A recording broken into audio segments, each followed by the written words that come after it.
Hello everyone, let's discuss forms of ownership.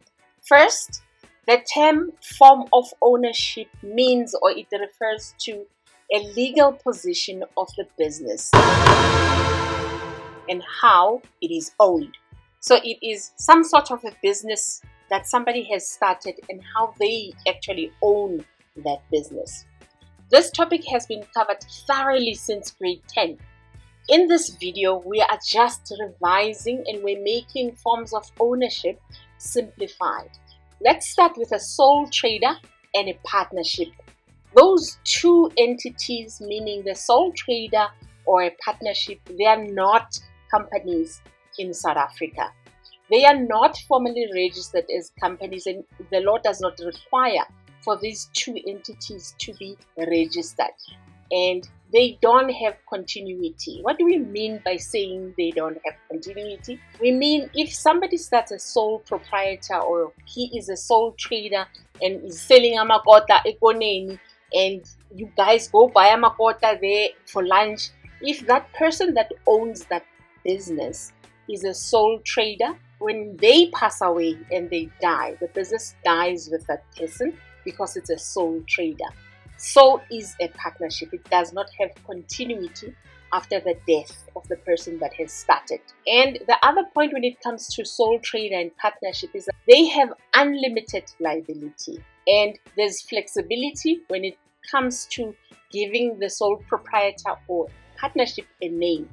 When you see the term flexibility, when it comes to naming them, they can call it whatever they want because it is not formally registered as a company. These in South Africa are registered as companies, and these would be your companies, your private company, your non-profit companies, and the list that you see, these are recognized as companies. With all companies, it's required that they get registered with the Companies and Intellectual Property Commission, in short CIPC, by drawing up a memorandum of incorporation. When one registers a company with CIPC, a memorandum of incorporation has to be drawn. And because it is a company, they enjoy separate legal entities. In other words, the people that own the company can be legally sued on their own name on behalf of the company. That's why they have separate legal entities. And when one starts or open up a company and they register it, there's continuity when it comes to company. Meaning, if that one person that started passes away, the company can still continue after their death. And they do have limited liability, except for personal liability company. So the last point would be there are naming restrictions and different levels of liability to consider when it comes to companies.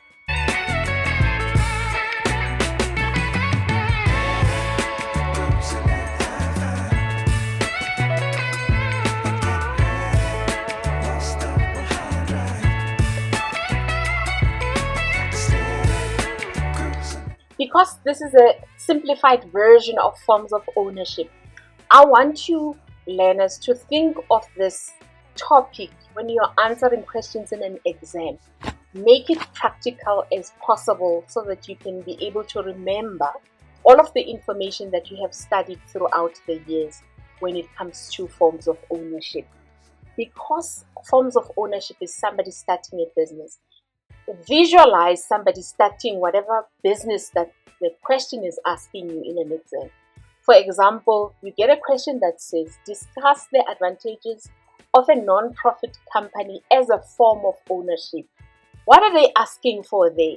They are saying to you, Vusi wants to open a non-profit company. And this non-profit gives us advantages of Vusi opening a non-profit company. So you're going to think, this is a company we've already discussed. Under companies, there's limited liability. There's all the points that we spoke about just now. So you're going to sit and think, what advantages can I remember and apply, and then start writing them down. For example, a non-profit company as a form of ownership, this company it provides social service. The word says it all. It's a non-profit. They are not trying to make a lot of profit. They are trying to serve the community. Therefore, they provide social services to various communities. For examples, Meals on Wheels and clothes for the kids. So they are trying to make the community better, which is why they are a non-profit company. And because they are a non-profit company, the liability of the people that are members in that company is limited, because it's a company. With all companies, there's limited liability.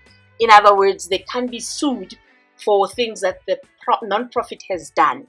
And the other thing would be, non-profit companies have continuity of existence. So if Vusi dies, this non-profit is going to exist even though he has passed away. So that's how you need to think of answering the questions that you're going to get. Whether you get disadvantages of a sole proprietor, put your mom Lindy making amakota ekoneni in your mind. What happens to her when she's sick and she can't cook amakota?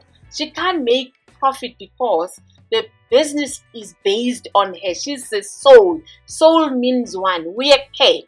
So that means when you're thinking about advantages and disadvantages and you're thinking about characteristics, you know these. What you must just do is to put a physical person in your mind in that public company or the private company or the personal liability company, and put the advantages and the characteristics and the disadvantages down based on whatever you are being asked on that form of ownership. I hope this shortened version of a form of ownership video is going to help you with your exam. I can't wait for you to let me know on the channel if you've flown through the exam. But absolutely share, like, and send the video to your friends so that everybody can do well. Good luck. We will see you on our next video.